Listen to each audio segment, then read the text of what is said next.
برنامه در زندگی خوش اومدید. خوشحالم این نیم ساعت رو با هم هستیم و امیدوارم و دعا میکنم این نیم ساعت ما هدر نره، بلکه از کلام خدا پیغامی بگیری که بهش احتیاج داری. تو هر شرایط زندگی که هستی، تو هر مشکلی که هستی، هر چیزی که بهت فشار میاره، خداوند برات جواب داره. این نیم ساعت به دقت گوش کن. وسط صحبت‌ها و کلامی که میگیم یه جاییش مطمئنم خدا با قلبت صحبت میکنه و جواب خواهی گرفت. گوش کن، چون خدا تو رو دوست داره، تو رو میشناسه، شرایطت رو میدونه و میخواد تو زندگی کاری بکنه. ما اینجا صحبت رو میکنیم، بعد کامران جان وسط صحبتامون گاهی افراد یه جمله از خدا میگیرن، زندگیشون عوض میشه. دقیقاً. خوشحالم اینجا هستی. قربون شما، خیلی ممنون. تجربه تو چی بوده وقتی صحبت میکنی، مثلا میری کلیسا، بعد یا خودت پیغام میدی، بعد یکی میاد میگه که کامران اون چیزی که گفتی زندگی من عوض کرد، بعد میگی خب من چی بود؟ یه جمله میگه من این همچین چیزی نگفتم. نگفتم این چجوری شد. یه آیه است تو کتاب مقدس، حالا نمیدونم کجاست، مسیح گفتش که انسان فقط با نون زنده نمیمونه، با غذا زنده نمیمونه، بلکه با حرفایی که از دهن خداوند میاد بیرون. آمین. وای چقدر خوب. اون چیزی که از دهن خداوند میاد بیرون، خدایی که دنیا را آفرید، غذای ماست، غذای زندگی ماست. مثل این پرستوها رو که میدیدین، پرستو، خب ایرانی‌ها پرستو زیاد دوست دارن. پرستوها می اومدن یه جا لونه میکردن، ما چقدر خوشحال میشدیم. نگاهشون میکردیم، این مادره میرفت، این حالا یا چیز غذا رو میگرفت، یا کرم بود یا هر چیزی بود، حشره بود، میگرفت میجوید، میآورد. این پرستوها دهنشون اینطوری باز میکردن، مادره میذاشتین تو. خدای ما هم همینه، از دهن خودش وقتی حرفش که میاد بیرون، کلامش میاد بیرون، برای ما غذاست. شما ممکنه یه چیز دیگه بگی، ولی خدا از اون طریق در باز شد، یه غذایی میاره تو دهن جوجه های خودش میذاره، ما جوجه هاشیم. آمین. چقدر زیبا که مادر میاد به جوجه هاش غذا میده، نمی بشینه حالا جوجه ها بیاین اینجا بهتون غذا بدم.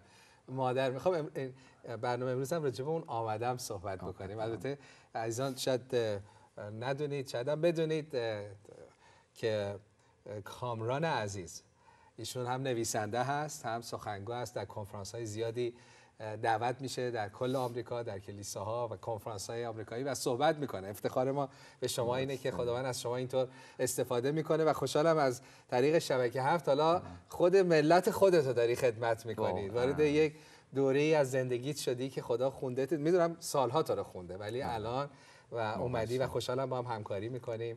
دیگران آمریکایی‌ها رو سالها خدمت کردی، حالا خدا وقتشه که خود ملت ایران رو خدمت کنی. این مثال گنجشکا جوجه که زدی، این مادر میاد، اون آمدن خیلی جالبه.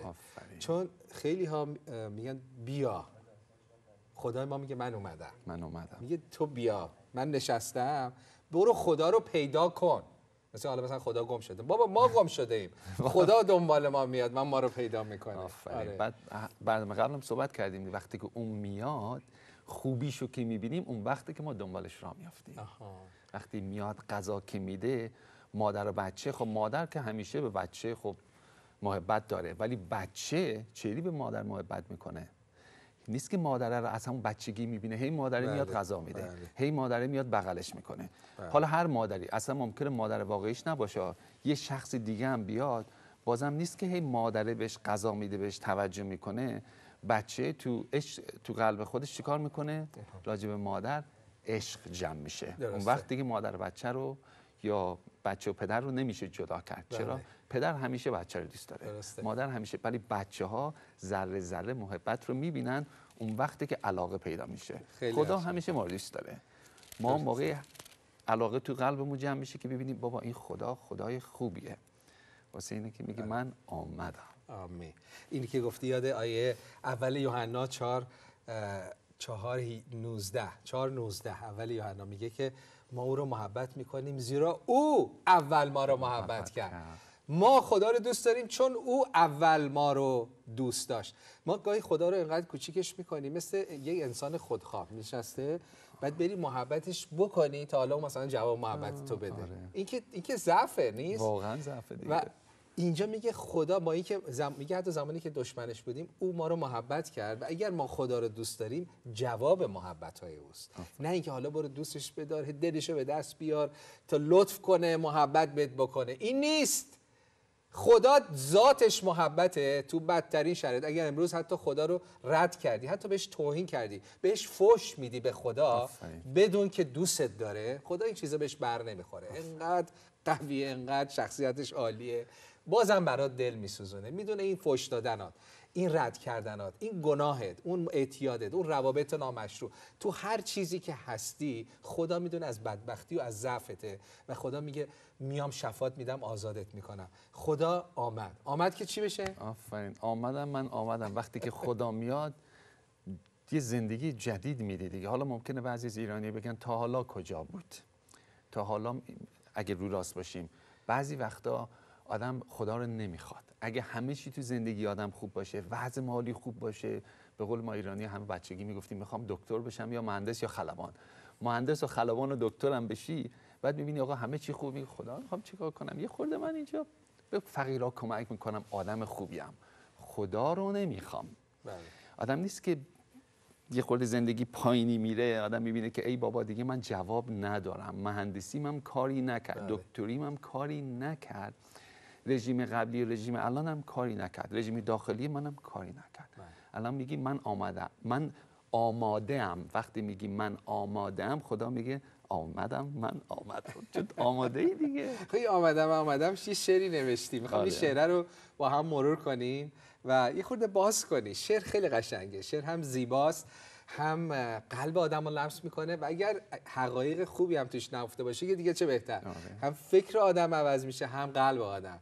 ما ایرانی هم که شعر خیلی دوست داریم. بخون ببینم چی نوشتی. میگه این از قلب مسیح.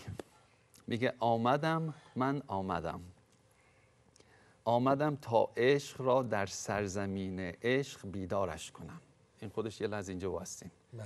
ایران رو مسیح سرزمین عشق میخونه. من وقتی که این شعر اومد تو قلبم گفتم عجب، راستم میگی. یا ما این همه اگه شاعرای قبلی رو نگاه بکنیم چقدر تو قلبشون عشق بود، یا حتی خود ایرانیای خودمون رو نگاه کنیم، حالا سختی و این چیزا الان خیلی اومد، ولی چقدر تو قلب ایرانیا مهربونی هست.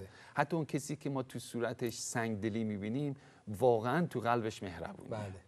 ما اینا رو تعارف نمیکنیم، حقیقت رو میگیم. این سختی ها یه مقدار قلب ما رو سخت کرده و حتی نسبت به من داستانایی میشنوم واقعا دلم میشکنه. بین برادرها جنگ و دعوا، تو خانواده ها. یه زمانی آدم مثلا خانواده‌اش رو دیگه با اونها در احترام و محبت و آرامش زندگی میکنه. الان حتی تو خانواده هم جنگ و دعواست و اون محبتی که میگی کم شده. ولی من اینو همونطور که شما میگی مثل یه پوسته میبینم. این انقدر ضربه خورده، پوست توش هنوز نرمه. ما پوسته هامون رو بکنیم، ما ایرانی‌ها رو، این پوسته‌های سختی که این شرایط و مشکلات و همه چیز رو قلب ما رو سخت کرده، یه پوسته است، اینو بشکنیم. قلب ما ایران میگه، شما میخونید ایران سرزمین عشقه. واقعا بوده. یعنی ما ایرانی‌ها محبت، ما ایرانی‌ها از خشونت متنفریم، ناراحتیم. جنگ، دعوا. من یادمه تو اون جنبش سبز، اون تظاهراتی که 3-4 سال پیش بود و یه تصاویر دیدم خیلی دلم واقعا لمس شد. این مردم که تظاهرات میکردن یکی دو تا از این سربازا رو گرفته بودن. میدونید از این بسیجی یا سربازا رو گرفته بودن. حالا هر جای دنیا بود اینو بزن، اینقدر بزن تا بمیره. میدونید چه کار کرده بودن؟ خود مردم، همین سربازی که داشت بهشون تیراندازی میکرد، کتکشون میزد، حالا دورش جمع شده بودن، آب بهش میدادن، ما دست بهش نزنید. این که میگه ایران سرزمین عشقه، این در ما هست و خدا میخواد اینو زندهش کنه، بیدارش کنه. آفرین. که الان مخصوصا تو جوونا الان بیدار شد. حالا تو بزرگتران بیدار شد، تو جوونا این عشق بیدار شد. واسه اینه که اینجا میگه آمدم تا عشق را در سرزمین عشق بیدارش کنم. این عشق اونجا هست، بیدار شد. من آمدم تا در دل ایران گلفشانی کنم. من آمدم خب گلفشانی کی میتونی شما بری گلفشانی بکنی؟ زمین باید آماده بشه دیگه، زمین باید شخم بخوره دیگه. خود خاک باید خاک قوی باشه. بله. نه از این خاکای قرمز و مثلا که جون ندارن. خاک باید درست باشه. من یه روزی لورد بهم گفت دلیل اینه که میام من آزمایشت میکنم، حالا ما میگیم خدا کنه منو آزمایش نکنه. گفت دلیلی که آزمایش میکنم اینطوری نیست که ببینم که تو قبول میشی یا رد میشی. دلیل اینه که ببینم که اون خاک قلب تو چقدر آماده است. خاک قلب تو دارم آزمایش میکنم که ببینم چه درختی میتونم الان توش بکارم. پس این داخل قلب ما مثل گلستون میشه دیگه، مثل باغ میمونه. باغبون خوب میاد این خاک رو آزمایش میکنه. خاک رو شخم میزنه. باغبونی از او، دانه از او، آب از او. ولی این زمین ما آخه میگی این زمین من کویره، هیچی توش در نمیاد، انقدر چی هم بوده مرده. خدا میگه بیا زمین قلب تو به من بده، من باغبونی هستم تو اون کویرشم تو بخواه. اون خواستن و خدا همه کار میکنه جز زور. خواستن از ماست، همه کار میکنه جز این که ما رو تهدید و زور. اونو میگه میخوای، چون محبت زوری نیست. آفرین. و اینجا هم که میگه بیا تا درسته آمدم تا در دل ایران گلفشانی کنم. خب واسه اینو که گفتیم که چطور میشه گلفشانی بکنیم؟ که باید این آماده باشه، شخم بخوره. حالا خدا گاهی اوقات یا اکثرا از ناراحتی‌های گاهی اوقات زندگی آدم استفاده میکنه قلب رو شخم بزنه. هی شخم پس سختی‌هایی که تو زندگی میاد در حقیقت شخم میخوری دیگه. خدا چون تو انجیل نوشته که اونایی که آفرین تو انجیل نوشته اونایی که خدا رو دوست دارن خدا هر چیزی رو استفاده میکنه به نفع اونا انجام بشه. درسته. آیه کتاب مقدس یعنی هر چیزی، حتی چیزایی که خدا دلش نمیخواست اتفاق بیفته افتاد. خدا استفاده میکنه که اونایی که خدا رو دوست دارن. ممکن حساب بکنی خاک اونجا باید پیش خودش نشسته مثل کویر، یه دفعه میبینه آقا مثلا سر صدا شد، بیل اومد، آهن اومد، تراکتور اومد، دارن خاک رو پاره میکنن. میگه بابا چرا این کارو با من میکنی؟ اون نمیدونه که بابا این باغبونی که اومد دلسوزه، داره همه چی رو زیر و رو میکنه. میگه خدا چرا کشور من داری زیر و رو میکنی؟ ما دیگه خوب بود دیگه، قبل شاه یا شاه بود دیگه، بابا بدتر شد، زیر و رو شد. میگه شخم زدم. الان ما میتونیم اینجا بشینیم قول بدیم به ملت ایران، چون این قول رو مسیح به من داد، به شما هم داد. میگه من آمدم اومد. بله. وقتشه، واسه این ما آماده شدیم، اون اومد. بله. آمدم تا در دل ایران گلفشانی کنم. هدفشه، ولی از شخم باید رد شیم. رد شدیم. خب چقدر خوب باور کنیم. شخم خورد ایران دیگه، چقدر شخم بخوره. شخم خورد قلبای ما آماده واسه اینه که الان تو ایران مسیح مثل زلزله اومد. زلزله بد نه، زلزله خوب اومد. اون چیزایی که رو عشق نبود، مثل یک ساختمونی که قوی نباشه زلزله میاد میفته، یک ساختمونی که قویه وامیسته. زلزله محبت اومد. اون چیزایی که رو محبت نبود و خراب کرد. اون چیزایی که رو محبت ساخته شد خودش محبت دیگه. زلزله محبت که خراب نمیکنه. آفرین، چقدر خوب. خط بعدی. آمدم تا قلب ها از غصه ها خالی کنم. بله. ما میتونیم بگیم آخیش بابا خسته شدیم دیگه از دست اینکه این تو قلب ما اینقدر غصه بود دیگه. این غصه خورد قلب ما رو. آمدم تا قلب ها از غصه ها خالی کنم، آمدم تا دل خوشی در روح تو جاری کنم. آمین. کیه که نداره غم و غصه؟ آفرین. نباشم برای خودمون میتراشیم. آمدم تا دلخوشی در روح تو جاری کنم. ما میتونیم بیایم مثلا بگم هرمز جان من مثلا $500,000 بهت میدم. خب میگه خب دلم خوش شده، خب خوبه، ولی اگه من بیام یه کاری بکنم روح شما رو دلخوش بکنم اون بیشتر میارزه. واسه این گفت آمدم تا دلخوشی در روح تو جاری کنم. آمدم آمدم تا روح خود در تو پدر جاری کنم. حالا گاهی اوقات با پسرها صحبت میکنه، گاهی اوقات با پدرها. الان با پدرها صحبت میکنه. آمدم تا روح خود در تو پدر جاری کنم. ما پدرها خیلی هم احتیاج داریم واقعا. و کلید خانواده پدر. نه اینکه مادرها مهم نیستن، ولی اگه پدر جای خودشو بگیره همه چی جاری میشه، همه چی عوض میشه. ولی وقتی پدر جاشو نگیره، مادره میتونه ولی خیلی کار باید بکنه. مادره خیلی باید زور بزنه، خیلی باید زحمت بکشه. شدنیه.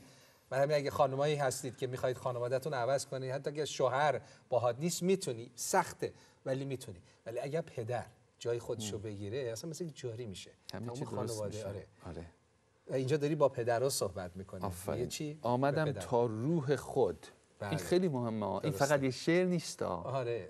اینا همه از آیه های کلام خداست دیگه. میگه من اومدم تا روح خودم رو در دل تو جاری کنم. مثل اون زمینی میمونه که شخم خورد، دونه ریخته شد، الان آب باید بیاد جاری بشه. بله. روح القدس. ما میگیم روح خداوند. بله. چقدر خداوند خوبه که روح خودش رو میگه من توی تن تو میریزم. بله.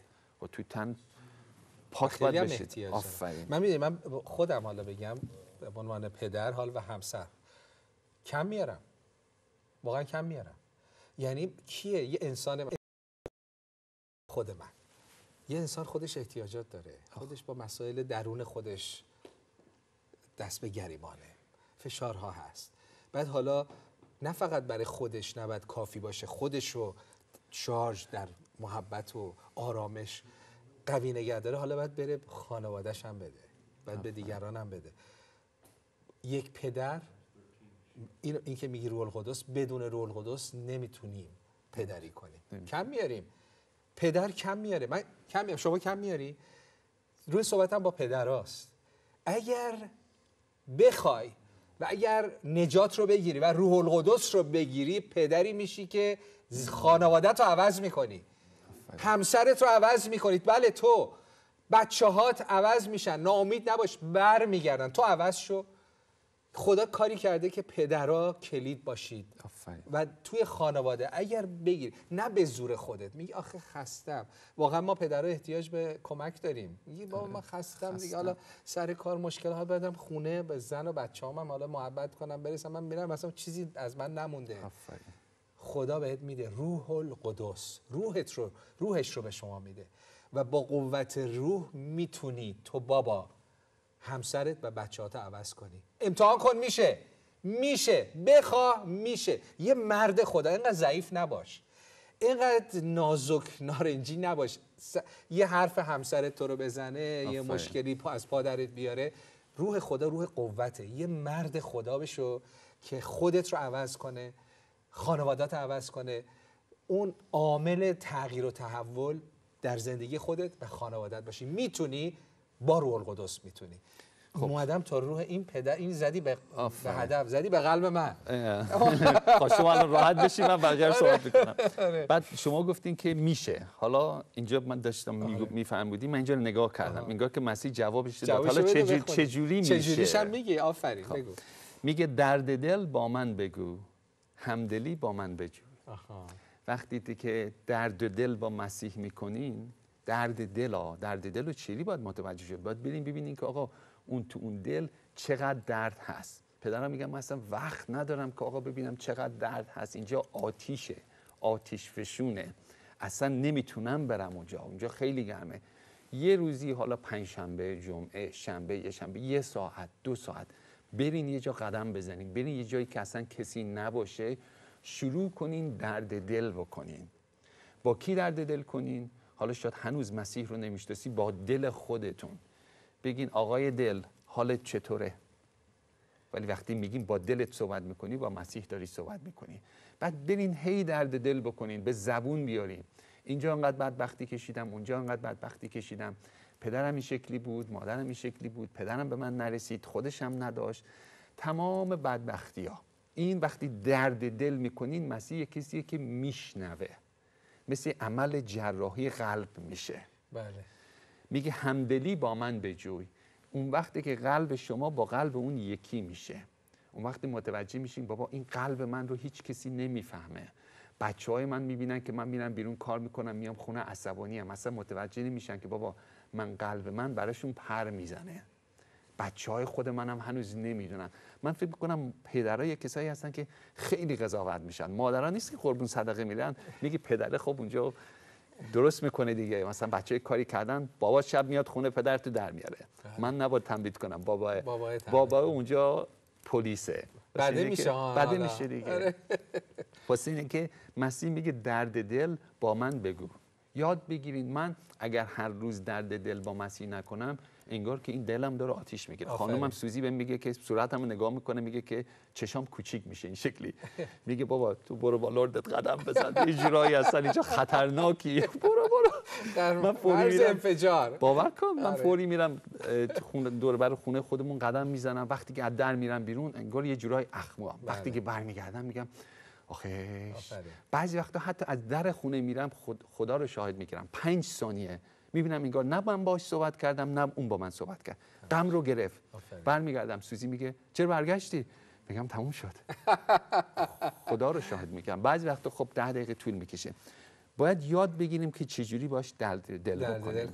و اینجا به عنوان خب من سالها شبانی کردم، این انقدر کلیده، چون اگر با خدا درد دل نکنی خب جمع میشه. بعد رو سر همسرت خالی میکنی، رو سر تو کلیسا رو سر دیگران خالی میکنی، سر کار میری رو همکارت خالی میکنی. این آشغالا که جمع میشه یه جایی بعد میاد بیرون. یه دفعه میاد بیرون حرفای زشت، حرفای کوبنده. بعد ممکنه حتی از خودت هم بعد بگی، هم خودتو بی‌آبرو میکنی وقتی آدم عصبانی میشه. وقتی از کنترل خارج میشه، حرفایی رو میزنه، هم طرف مقابل رو میکوبه، هم احترام خودش و ارزش خودش میره پایین. بعد ممکنه افسوس بخوری، بعد دیگه دیر شده. چیزی که از کتاب مقدس یاد میگیریم، شما تو این شعر آوردی و تو مزامیر میبینیم، خدا میخواد ما بریم پیش او، دل رو جلو او خالی کنیم. آشغالا رو جلو اون ناراحت نمیشه، اون ظرفیتش هم داره. انسان ظرفیت نداره. یه مقدار بگی هم ممکن ناراحت بشه یا اینکه برگرده. نه، اون عاشق محبت داره، ظرفیتش هم زیاده. ناراحتی حتی از دست خود خدا هم ناراحتی پیش بخوش خودش بگو. از همسرت ناراحتی، عصبانی هستی، یک لم بهتون یاد میدم. وقتی عصبانی میشی درونت آتیشه، دهنتو ببند، حرف نزن، برو یه گوشه حرفاتو جلوی خدا بزن. هم خالی میشی، هم خدا میشنوه. یه دعاست دیگه، خدا دست به کار میشه. فقط هم روانکاوی نیست، حالا گفتم خالی شدم. در حضور خدا گفتن هم خالی میشی، هم یه نوع دعاست. خداوند این در من هست، این احتیاج رو دارم، و خدا شروع میکنه در تو و در دیگران کار کردن. اون اسمشو من میذارم نماز عرفانی. نماز دیگه، نماز میخونی منتها عرفانیه. فقط میری مثلا جلوش. نمیگم اونایی که نماز میخونن چرا این کار میکنن، من خودم هم میخوندم. من نماز اضافه هم میخوندم، ساعت نمیدونم نصف شب بیدار میشدم نماز میخوندم. نماز چه یک سری جمله هایی رو که از قبل به ما گفتن هی تکرار میکنی. ولی این نماز از قلبت میاد بیرون. نباید وضو بگیری، نه ساعت مشخصی داره، نه اگرم غروب بشه ناراحت میشی وقتی که بگن نماز من قضا شد. نمازت همیشه بجاست. از ته قلب داری نماز میخونی، میگی بابا طرف دوست منه، داره رو راست با من صحبت میکنه. این پدریه که دلش پره. واسه اینه که مسیح میخواد ما انسان ها بفهمیم چیه. واسه اینه میگه که خدای پدر. ولی دیسایپلاش میگن که خدا پدر، که میگه خود من رو دیدی، اونم دیدی دیگه. ولی داره از به زبون انسانی ما هم صحبت میکنه. خدای پدر، اون کسی که همه کارا رو انجام میده، بالا سر همه چی هست. واسه اینه که حتی بین مسیحا خدای پدر رو ما زیاد نمیشناسیم. خدای پدرها همیشه یه جورایی بد قضاوت میشن. واسه اینه که درد دل بکنیم. نماز پدرای زمینه انقدر خراب کردیم که ما تقصیر پدر خوب زمینی کم پیدا میشه. خودمون هم نداشتیم. حالا خود ما اکثر پدرای عالی الهی نمونه نداشتیم، خودمون هم نیستیم و همین اسم پدر خراب شده. حالا خداوند میاد درستش کنه. خب خط بعدی یه 3-4 دقیقه بیشتر وقت نداریم، ولی میخوام حتما. غصه هایت برکنم، ناله هایت هم منم. میگه غصه هایت برکنم، یعنی که غصه مثل یک علفی میمونه که اومد توی سبزی ها. میگه آقا نمیام فقط سرشو بزنم پس فردا دوباره در بیاد. غصه هایت برکنم، از داخل قلبت ریشه میکنم، از ریشه. به به. بعد میگه که ناله هایت هم منم. اینه که تو دلم اومد، گفتم یعنی چی ناله هایت هم منم؟ گفت من با ناله هات یکی میشم. وقتی که تو درد میکشی من درد میکشم. متوجه میشی که خدایی نیستم که فقط بگم درد داری، خب من خوبت میکنم. گفت حتی من ناله های تو میشم. تو درد میگی، شما مثلا بچت بگه آخ، شما چی میگی؟ ما میگیم آخ. ناله بچت هم شدی دیگه. آره دیگه. ناله هایت هم منم. البته یه چیزی که اگر بخوام از خداوند بخوام اینو بیشتر باز میکنه. یعنی میگه غصه هایت برکنم، ناله هایت هم منم. آمدم من آمدم، روح خود را آورم. روح خودش کیه؟ روح القدس. قلب خود را باز کن، همدلی آغاز کن. آمین. همدلی. آخرش هم دعوت. قلب خود را باز کن، همدلی آغاز کن. اینو بازش کن. مقصود چیه؟ خب من الان مثلا بخوام، من و شما دوستیم، ولی همدلی چیری آغاز میکنیم که من قلب شما رو میفهمم، شما قلب من رو میفهمی. همدلی آغاز کردیم. شما میتونی با یکی کار بکنی همدل نباشی. حتی زن و شوهر همدلی آغاز نکردن. اینقدر نیست که کار و مشکلات اومد، پدر با بچهش اینقدر کار و مشکلات داشت، با بچهش همدلی آغاز نکرد. مشکل پدرای ایران فعلا اینه. نیست که کار زیاد دارن، تو دلشون بلدم نیسته. همدلی آغاز نشد. پدر بعد از پدر بترسی، ولی داخلش برای دلش برای بچهش قش میکنه. و اینو یک اصل تربیت فرزندان، بگم شاید یکی از بزرگترینه، از سلامتی خانواده، رابطه با بچه ها، یک کلید بزرگه برای من و اینو تو زندگی یاد گرفتم و درس میدم. میگم مهمترین کلید رابطه با فرزندان، بزرگترین کلید تربیت فرزندان، اینکه بچه های شما آیندهشون عالی بشه، کلیدش اینه که دل فرزندانتون رو ببرید مال شما باشه. آفرین. دنبال دل باش. ما خیلی مواقع دنبال رفتاریم. این کار نکن، چرا این کاری کردی؟ میخوایم تصحیح کنیم، میخوایم تعلیم بدیم، این کارت غلطه، بذار برات بگم، تو سرت نمیشه. همه اینا رو میگیم، نتیجه نمیگیریم. قدم اول اینه که دل بچت رو به دست بیاری. دل رو به دست آوردی، بقیه‌اش هم به دست میاری و میشنوه از تو. چرا بچه ازت نمیشنوه؟ چرا وقتی باهاش صحبت میکنی حالت تمسخر بهت نگاه میکنه؟ برای اینکه دلش رو از دست دادی. دلش با تو نیست. برو دنبال دلش. اون از همه مهمتره. آفرین. خدام اگه بخوایم این کارو بکنیم، اول باید با پدر واقعیمون این ارتباط رو چون اکثر پدرما پدر خودشون مرد. میگم آقا پدر من مرد، من که نمیتونم برم باش الان همدلی کنم که. میگی با خداوند همدلی آغاز بکن، بعد الان با بچه‌هات، با خانومت، باش دور و بریات همش همدلی. دوباره بگیم اینا حرفای قشنگ نیست که ما اینو میزنیم. روح خداوند هست. تو کلام خداوند هم هست. الان هم میگه آماده ای، من آمدم. بله، دعوت آخر درست شد دیگه. دعوت آخر میگه قلب خود را باز کن، همدلی آغاز کن. دعوت قلبتو باز کن، بیا با هم همدل و هم فکر بشیم. خیلی ممنون. و در کامران عزیز، ایشون نویسنده و سخنگو در کنفرانس هستن و حالا شعرش هم تازه داریم آشنا بشیم. 4-5 روز شروع شد. خداوند بهت داده. با این آیه میخوام تموم کنم.